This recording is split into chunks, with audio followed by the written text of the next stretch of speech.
Kristi Noem is completely and totally unqualified. She should have never been confirmed by Senate Republicans. It's disgraceful that she's there. She should be run out of town as soon as possible.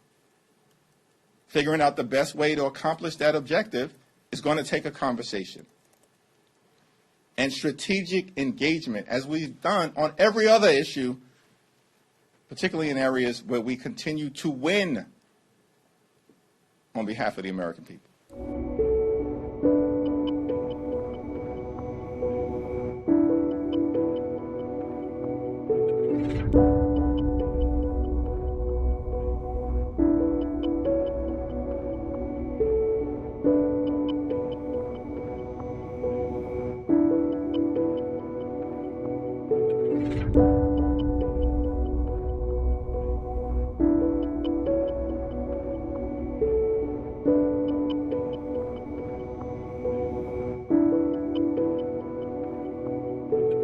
Kristi Noem should stop hiding behind her MAGA wardrobe and actually come before the Congress and face the American people through their elected representatives. If she thinks her position is defensible, then show up, as opposed to stopping by for a drive-by and then scurrying out of the hearing with some fake excuse because you can't stand the heat.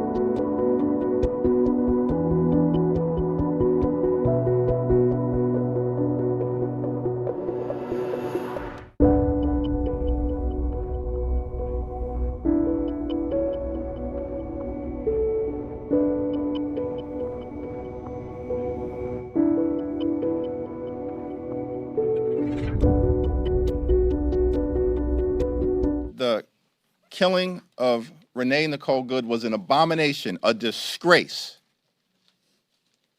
And blood is clearly on the hands of those individuals within the administration who've been pushing an extreme policy.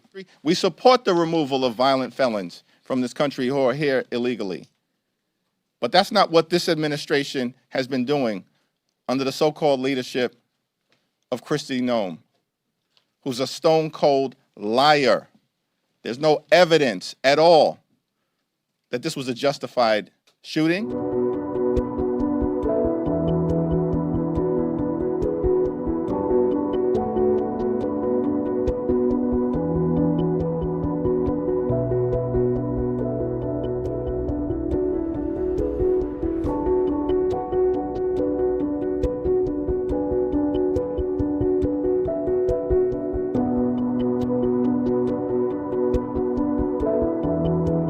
ICE officers are continuing their operations in Minneapolis days after Renee Good was fatally shot by an agent. The US government says more resources are on the way. Caroline Elliott has more. DHS says they're sending hundreds of additional agents to Minneapolis in what it's calling its largest operation ever. Tensions remain high in Minneapolis as federal agents make more arrests following the fatal shooting of a woman by an ICE officer. Over the weekend, thousands protested across the country demanding accountability. I'm out here because I have so many friends that have expired passports and they're too afraid to go get groceries. But Secretary Kristi Noem says ICE agents will not be deterred. Some 2,000 federal agents are already in the Twin Cities, and now DHS is sending hundreds of additional officers to continue enforcement. We've arrested dozens of murderers, rapists, traffickers in that city already, and we're going to continue to do that work to follow through on President Trump's promises. But Democrats on Capitol Hill say the operation is only causing chaos. Over the weekend, a Minnesota Congresswoman, Ilhan Omar, joined other lawmakers in Minneapolis and said she was denied access to an ICE facility after briefly being inside. What we have seen in Minneapolis is ICE agents oftentimes jumping out of their cars. These are unmarked cars. So it is even more important for there to be recording from eyewitnesses every single time these actions are taking place. The FBI remains solely in charge of this shooting investigation, but Minnesota authorities say they're collecting their own evidence.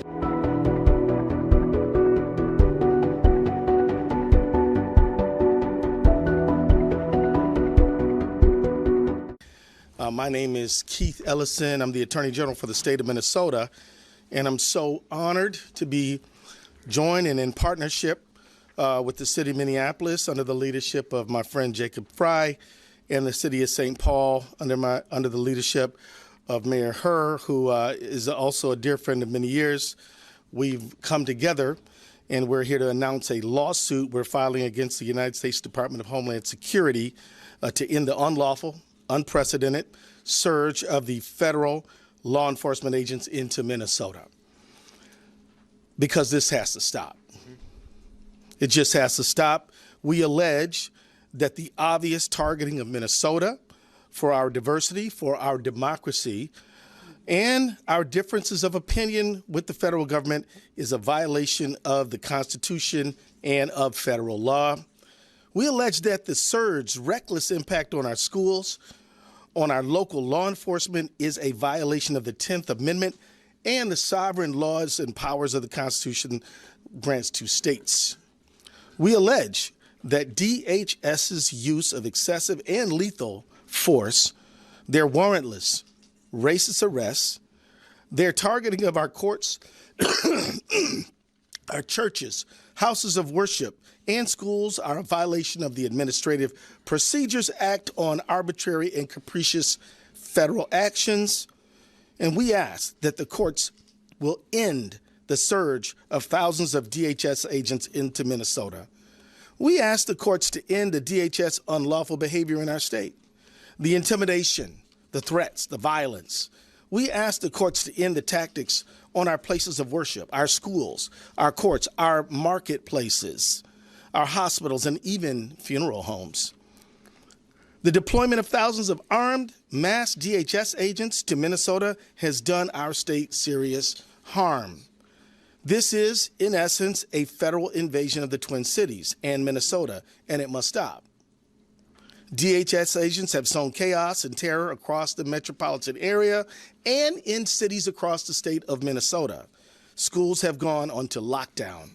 Entire districts have had to cancel school for tens of thousands of students to ensure safety and offer online education because of the students' and the parents' fear of coming into the school. Local businesses are struggling. Revenues are down. And some retail stores, daycares, and restaurants have actually closed because people are afraid to go out and to do their shopping, whether they're immigrants or whether they are citizens of many generations. This surge has made us less safe. Thousands of poorly trained, aggressive, and armed agents of the state, of the federal government, have rolled into our communities, overwhelmed our local police departments, and law enforcement agencies should be focused on our public safety, but instead, many are dealing with the aftermath of DHS agents' chaos and violence. I want to thank our law enforcement officers for doing a tremendous job under very difficult circumstances. Not the people, but the federal government. Minneapolis police have had to respond to more than 20 ICE-related incidents, like witnesses seeking people being pulled into unmarked vehicles by men en masse, or ICE abandoning vehicles on the street with people detained inside. This is an unlawful commandeering of police resources. In just 2 days, responding to the chaos ICE has cost the city $2 billion in law enforcement and overtime expenses. 2 days. And I wish I could stop there, but I can't, because these poorly trained, aggressive, and armed agents of the federal state have terrorized Minnesota with widespread unlawful conduct. They're making unconstitutional arrests and using excessive force. DHS agents have barged into restaurants asking to access secure areas, and when asked to present a warrant, which is required by law, they respond, "We don't need one." DHS agents have arrested peaceful bystanders. They have fired chemical irritants at people obeying lawful orders while exercising their First Amendment rights. They have even done so at some of our most sensitive places, like Roosevelt High School here in Minneapolis. They have detained law-abiding citizens, leaving them handcuffed for hours just because of the color of their skin, or what they're wearing, or they speak English with an accent. And on January 7th, 2026, a DHS agent shot and killed Renee Good, leaving her children without a mother and her 6-year-old son without either parent. This has to stop. So let's be clear. It never should have started.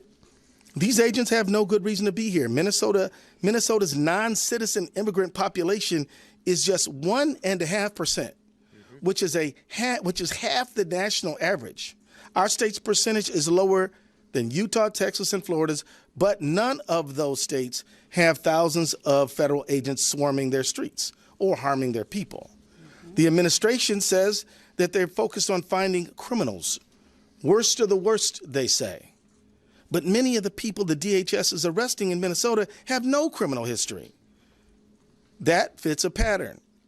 In 2025, 93% of the people arrested by ICE had no violent criminal history, 65% had no criminal convictions at all, and randomly stopping people in the street because their skin color isn't the one that they expect or want isn't doing a thing to help public safety. I've heard the administration talk about fraud. No, not the 43 fraud convictions the president has or the $43 million fraudsters the president has pardoned, but instead saying that ICE is here to look for fraud somehow. You know, we work with federal government all the time, and if the federal government wants to help us with forensic accountants, we're open to that conversation. But these ICE agents who are engaged in the behavior that they're engaged in are not helping public safety at all. Immigration enforcement agents aren't trained to investigate fraud, and randomly stopping people in the street because you don't like their accent isn't going to stop fraud. So enforcing federal immigration law and fighting fraud are just pretexts for this surge. The real reason, it's no secret. Donald Trump and his administration have been targeting people, cities, and states that don't agree with them politically. He singled out Minnesota countless times. He's called us corrupt and crooked. He's attacked our funding to the tune of billions of dollars, which we are challenging. And we fought back, of course. He's attacked programs that Minnesotans rely on and tried to shut them down and pay taxes for.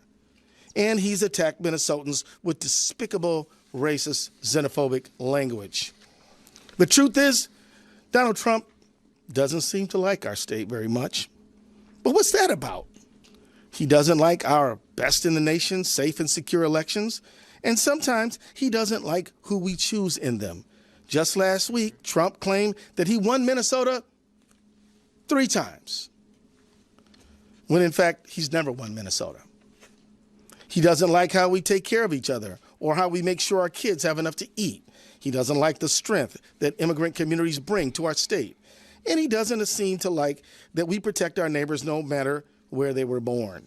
In short, the Trump administration's decision to target Minnesota and Twin Cities is motivated by a desire to retaliate against Trump's perceived political opponents, who are the people of the state of Minnesota and the Twin Cities, rather than any good faith concerns about immigration enforcement, public safety, or law enforcement.